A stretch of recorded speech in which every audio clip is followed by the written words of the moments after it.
السلام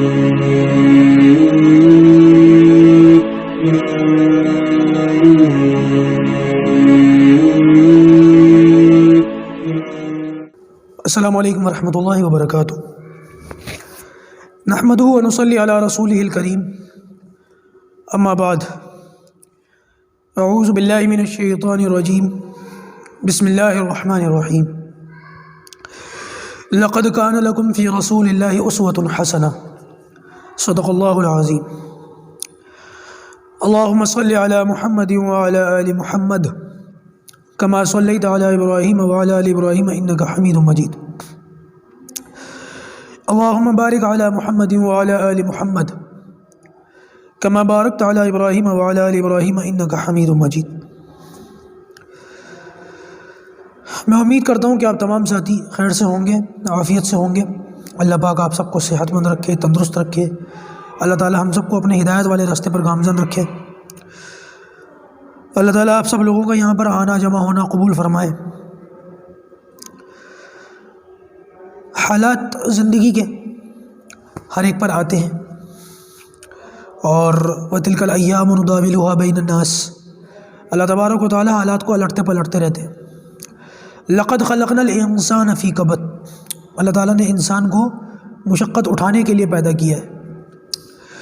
تو بہرحال حالات کی تبدیلی ہوتی رہتی ہے۔ میں اس لیے کہہ رہا ہوں حالات کا بدلنا اور معاملات کا آنا اور جانا، یہ میں اس لیے کہہ رہا ہوں کیونکہ بہت سارے لوگ جو مجھے میسیجز کر رہے ہیں اور میں ان کو جواب نہیں دے پا رہا ہوں، میری عادت ایسی ہے نہیں۔ میں نے بہت سارے علماء کو دیکھا کہ جب اللہ تعالیٰ ان سے کوئی کام لیتا ہے، یہ نہیں کہ اللہ نہ کرے میں ان کو یہ کہہ رہا ہوں کہ ان کے اندر ایگو ہے، یہ نہیں کہہ رہا ہوں میں، لیکن علماء کے اندر میں نے یہ مزاج دیکھا ہے کہ جب کبھی بھی وہ کوئی بڑی ذمہ داری لے لیتے ہیں، کوئی ایسا کام کرتے ہیں، تو اس کی وجہ سے عام طور سے ان پر ایسی مصروفیت آن پڑتی ہے کہ وہ لوگوں سے کنیکٹ نہیں کر پاتے، لوگوں سے جڑ نہیں پاتے، لوگوں کے سوالوں کے جواب نہیں دے پاتے، لوگوں سے فون وغیرہ پر بات نہیں کر پاتے۔ میرا مزاج اس سلسلے میں دوسرا ہے۔ جو لوگ مجھ سے جڑے ہوئے ہیں میرے اس مزاج کو سمجھتے ہیں۔ میں یہ چاہتا ہوں کہ کوئی اگر کچھ پوچھے، کوئی اگر فون کرے، حالانکہ مصروفیات میرے ساتھ بھی ہیں، لیکن میں یہ کوشش کرتا ہوں کہ نہیں، بات چیت کر لوں، سوالوں کا جواب دے دوں۔ بعض مرتبہ میری جانب سے سوالوں کے جواب دیتے ہوئے دیر بھی ہوتی ہے۔ کوئی فقہی سوال پوچھتا ہے، کوئی استخارے کے متعلق پوچھتا ہے، کوئی خوابوں کی تعبیر کے بارے میں پوچھتا ہے، کوئی عملیات کے بارے میں پوچھتا ہے۔ ہر ایک کے معاملات الگ ہیں، ہر ایک کی ضروریات الگ ہیں، تو ہر ایک کے سوالات بھی علیحدہ ہوتے ہیں۔ تو لہٰذا ہمارے ساتھ بھی یہ معاملات ہیں کہ وہ اپنی روزمرہ کی جو روٹین ہے، اپنی پرسنل لائف بھی ہے اور اپنی ضروریات ہیں، ان سب کو سامنے رکھتے ہوئے پھر جو لوگ سوالات وغیرہ پوچھتے ہیں ان کے جوابات بھی دینے ہوتے ہیں۔ لیکن ابھی حال فی الحال میں یہ نہیں اللہ نہ کرے میں کہہ رہا ہوں میں پریشان ہوں، ٹھیک ہے، وہ تو ایک مسئلہ سب کے ساتھ ہے، لیکن نہ کوئی پریشانی والے معاملات ہیں اور نہ اللہ نہ کرے کوئی ایسی کوئی خدا نہ خواستہ ایسی کوئی بات ہے۔ مسئلہ صرف یہ ہے کہ حد سے زیادہ مصروفیت ہے۔ کبھی کبھی کچھ تقاضے ایسے ہوتے ہیں جو آپ کی گمان میں بھی نہیں ہوتے، بس آپ پر آ جاتے ہیں، آپ کو پورے کرنے ہوتے ہیں۔ تو اس وقت یہی معاملہ ہے۔ تو اللہ تعالیٰ ہم سب کی مشکلوں کو آسان فرمائے اور پروردگار ہم سب کے کاموں میں عافیت اور برکت والا معاملہ فرمائے۔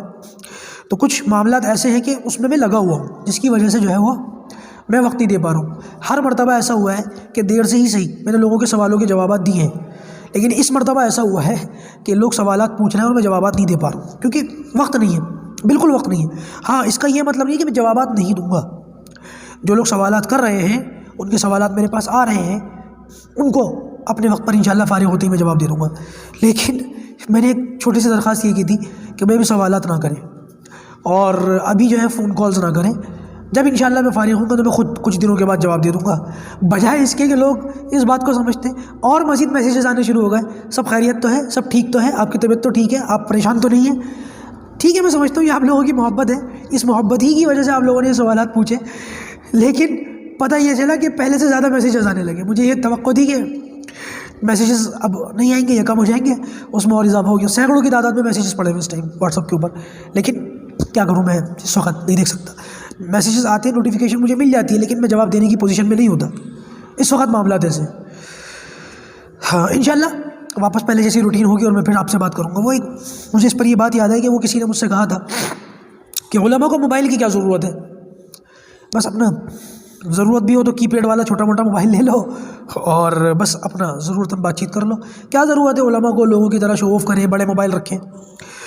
تو میں نے ان کو پھر یہی جواب دیا کہ بھائی دیکھو تمہارا معاملہ ایسا ہے. اول تو وہ یہ کہتا ہے موبائل ہونا ہی نہیں چاہیے کسی عالم کے پاس، ضرورت ہی نہیں ہے. لوگوں نے تنگ نظری کو دین سمجھ لیا، اللہ حفاظت فرمائے. تنگ نظری اس کو دین سمجھ رکھا ہے لوگوں نے، حالانکہ دین تنگ نظری کا نام نہیں ہے. ایسے بہت سارے لوگوں کو آپ نے دیکھا ہوگا اپنی زندگی میں، آپ کا واسطہ پڑا ہوگا، ان کے روکھا مزاج ہر وقت چہرے پہ 12 بجے میں. اور ایسی کیفیت ان کی کیوں ہے؟ کیونکہ ان کے بارے میں یہ مشہور ہے کہ یہ بندہ دیندار ہے.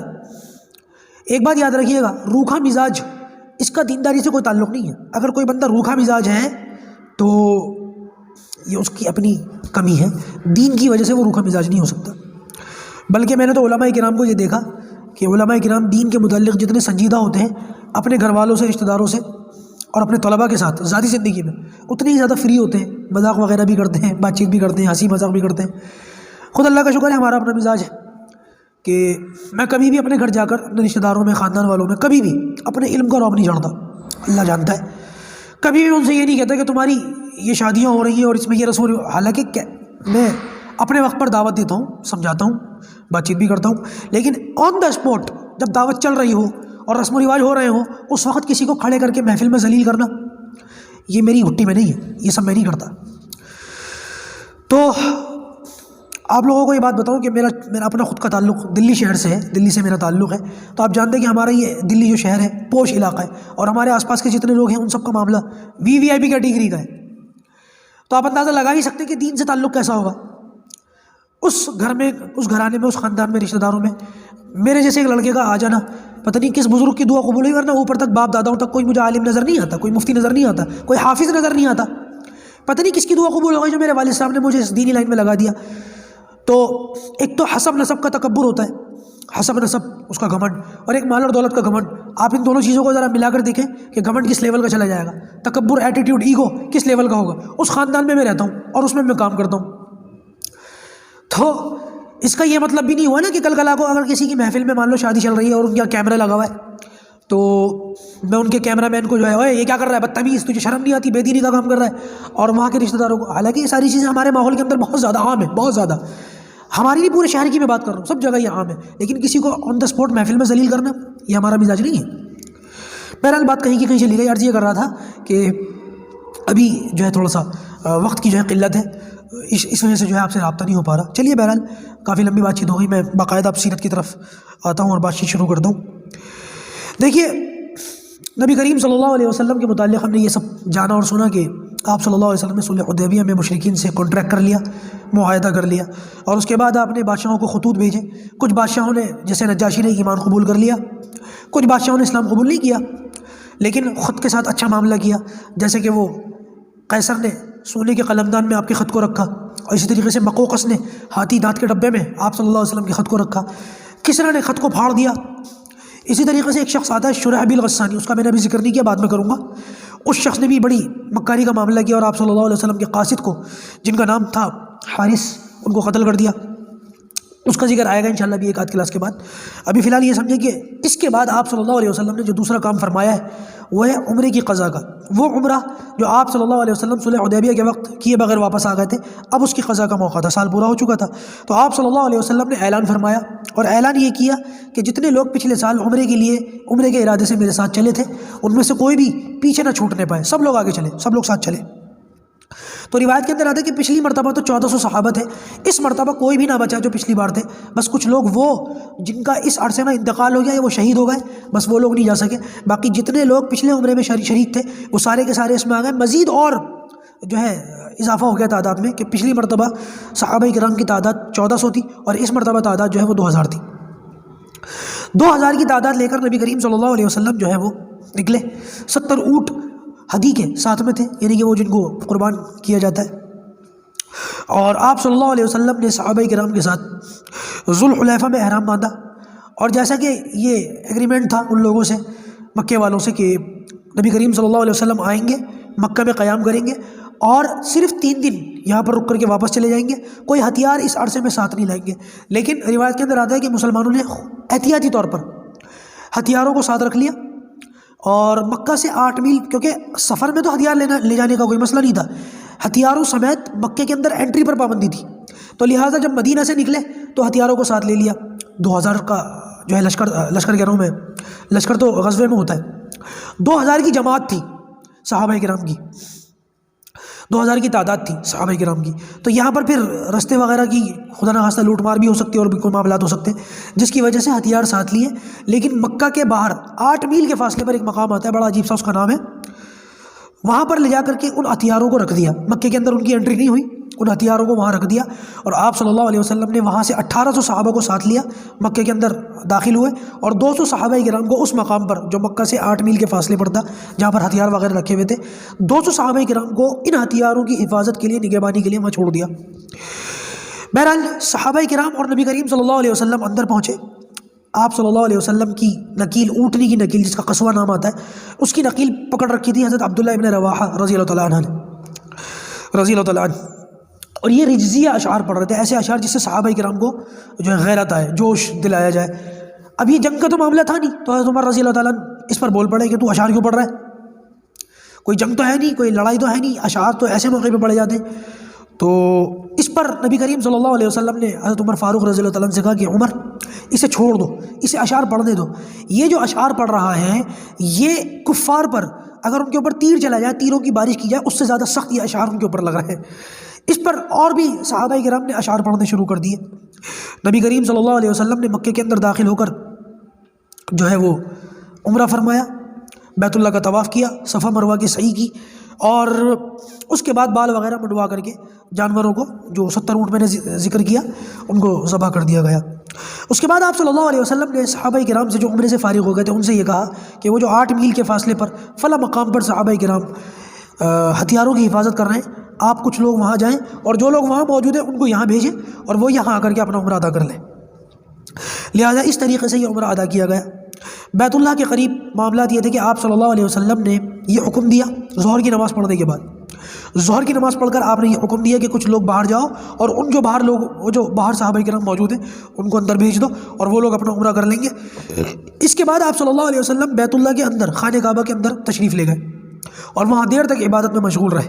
آپ صلی اللہ علیہ وسلم نے حضرت بلال کو حکم دیا کہ بیت اللہ کی چھت پر چڑھ کر کے اذان دے۔ اب یہ ظہر کی اذان دی ہے، ظہر کے بعد کا موقع تھا، عصر کی اذان دی، میرے ذہن سے نکل گئی، مجھے بھول پڑ گئی۔ بہرحال اذان حضرت بلال رضی اللہ تعالیٰ نے بیت اللہ کی چھت پر کھڑے ہو کر کے دی۔ اچھا جی، اس موقع پر مشرکین مکہ کا کیا معاملہ تھا، ان لوگوں نے کیا کیا؟ ان کے بارے میں یہ آتا ہے کہ بہت سارے مشرکین جنہوں نے ایگریمنٹ کی وجہ سے مسلمانوں کو اندر تو آنے دیا کیونکہ ایگریمنٹ ہو چکا تھا، کچھ بھی نہیں کر سکتے تھے، لیکن حسد میں، تکبر میں، گھمنڈ میں اتنا زیادہ حد سے آگے بڑھ چکے تھے، اتنا زیادہ حد سے آگے بڑھ چکے تھے کہ آپ صلی اللہ علیہ وسلم کو اور صحابہ کرام کو عمرہ کرتے ہوئے ان سے دیکھا بھی نہیں گیا، مکہ چھوڑ کر چلے گئے باہر، اور آس پاس کی جو پہاڑیاں تھیں ان پہاڑیوں میں جا کر کے آباد ہو گئے 3-4 دنوں کے لیے۔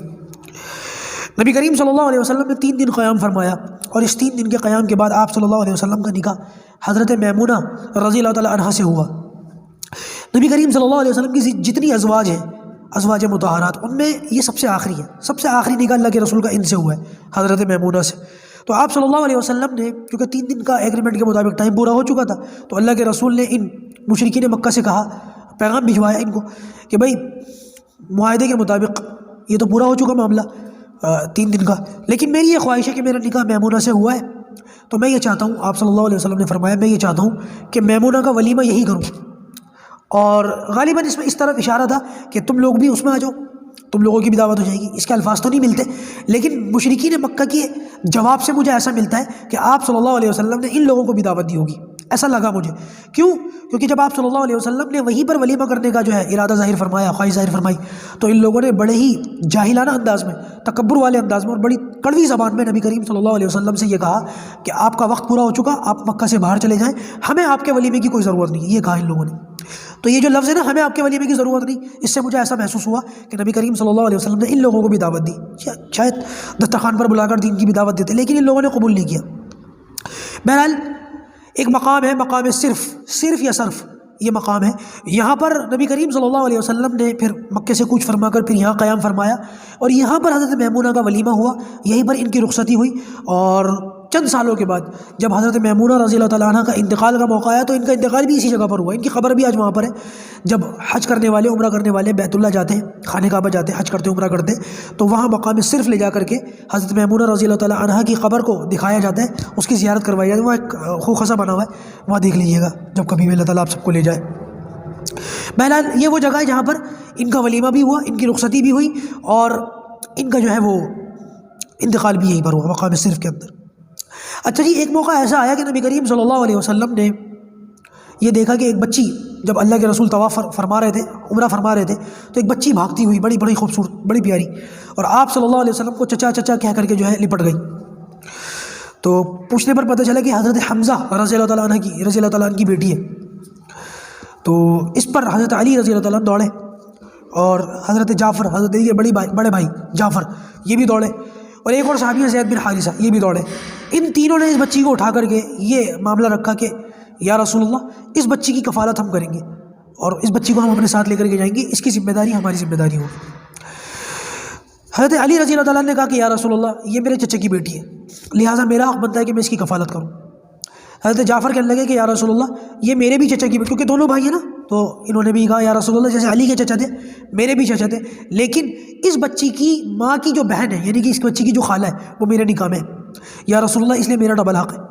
اب زید بن حارثہ، ان کی کوئی رشتہ داری تو تھی نہیں حضرت حمزہ سے، تو انہوں نے اس بچی کو گود میں اٹھا کر کے کہا یا رسول اللہ، میرے دینی اور اسلامی بھائی کی بچی ہے، کوئی رشتہ داری نہیں تھی، تو یہ رشتہ نکالا انہوں نے کہ یا رسول اللہ، حضرت حمزہ بھی مسلمان تھے، میں بھی مسلمان ہوں، تو وہ میرے دینی بھائی تھے، اس لحاظ سے یہ میری بھتیجی ہے، مجھے اس کا حق دیا جائے۔ تو آپ صلی اللہ علیہ وسلم نے فرمایا کہ جو ہے الخالۃ بمنزلۃ الام، خالہ ماں کے قائم مقام ہے، خالہ جو ہے وہ ماں کی طرح ہے، ماں کے قائم مقام ہے۔ یہ کہہ کر کے نبی کریم صلی اللہ علیہ وسلم نے اس کی رسپانسبلٹی اس بچی کی حضرت جعفر رضی اللہ تعالیٰ عنہ کو دے دی، اور انہوں نے پھر اس بچی کی جو ہے پرورش کی۔ اس حدیث سے بہت ساری باتیں اور بہت سارے الفاظ ہمیں ملتے ہیں اگر ہم غور کریں تو۔ اول تو انسان کو یہ چاہیے کہ ماں باپ کی خدمت کرے، ماں باپ کا خوب، جب تک ماں باپ زندہ رہتے ہیں تب تک ان کی قدر نہیں ہوتی، جب وہ چلے جاتے ہیں پھر ان کی قدر ہوتی ہے، لیکن جب تک ماں باپ ہوں انسان کو ان کی خوب خدمت کرنی چاہیے، خوب قدر کرنی چاہیے، اور جب وہ چلے جائیں تو پھر ان کے لیے دو کام کر سکتے ہیں۔ نمبر ایک، ایصال ثواب بہت کرے جتنا ہو سکے۔ اب ایصال ثواب کی کئی شکلیں، پڑھ کر ثواب پہنچائے، یا ان کے لیے کوئی صدقہ جاریہ، نہر کھدوا دے، کنواں کھدوا دے، مسجد میں پیسہ لگا دے، یہ بھی ہو سکتا ہے۔ اور ایک دوسرا معاملہ جو حدیث سے ملتا ہے، اس حدیث کی روشنی میں علماء کرام نے فرمایا، وہ یہ کہ اپنے جیسے ماں مر گئی تو ماں کی جتنی بہنیں ہیں، خالہ ہیں، یا اس کی جو سہیلیاں ہیں، ان کے ساتھ حسن زن، حسن سلوک اور اچھا برتاؤ کرے، حسن اخلاق سے پیش آئے۔ یہ بالکل ایسے ہی سلوک کرے جیسے اپنی ماں کے ساتھ کرتا، اس سے جو ہے اس کی روح کو سکون ملتا ہے۔ اور باپ کے ساتھ بھی، باپ کے مرنے کے بعد بھی اس کے دوستوں کے ساتھ یہی سلوک کرے، اس کے اپنے چچاؤں کے ساتھ، باپ کے یار دوستوں کے ساتھ حسن سلوک کرے، ان کے ساتھ بالکل ویسا برتاؤ کرے جیسا اپنے باپ کے ساتھ کرتا۔ یہ بہت پسندیدہ ہے۔ خود نبی کریم صلی اللہ علیہ وسلم سے یہ روایت ملتی ہے کہ آپ صلی اللہ علیہ وسلم حضرت خدیجہ رضی اللہ تعالیٰ عنہ کے انتقال کے بعد ان کی سہیلیوں کے ساتھ بڑا اچھا سلوک کرتے تھے، اور کچھ کھانا وغیرہ پکواتے تھے، کچھ سالن پکواتے تھے تو ان کو بھجواتے تھے باقاعدہ حضرت خدیجہ کی سہیلیوں کو، کہ اس سے وہ خوش ہو جاتی تھی۔ اس سے آپ اندازہ لگائیں کہ جس سے ہمارا تعلق ہو، جو بھی ہمارے ماں باپ ہوں، بڑے ہوں، پھر ان کے تعلقات کے جو لوگ ہوتے ہیں ان کے ساتھ ہمیشہ ان کے مرنے کے بعد، ان کے جانے کے بعد اچھا سلوک کریں، یہ دین میں پسندیدہ ہے۔ انشاءاللہ اس سے آگے کی بات غزوہ موطا آ رہی ہے، جس میں حضرت خالد بن ولید کا زبردست کردار ہے، لیکن اس سے پہلے حضرت خالد بن ولید رضی اللہ تعالیٰ عنہ کے قبول اسلام کا واقعہ آپ کے سامنے میں انشاءاللہ رکھوں گا۔ اللہ پاک جو کہا گیا سنا گیا ہمیں اس پر عمل کرنے کی توفیق عطا فرمائے۔ وآخر دعوانا ان الحمد للہ رب العالمین۔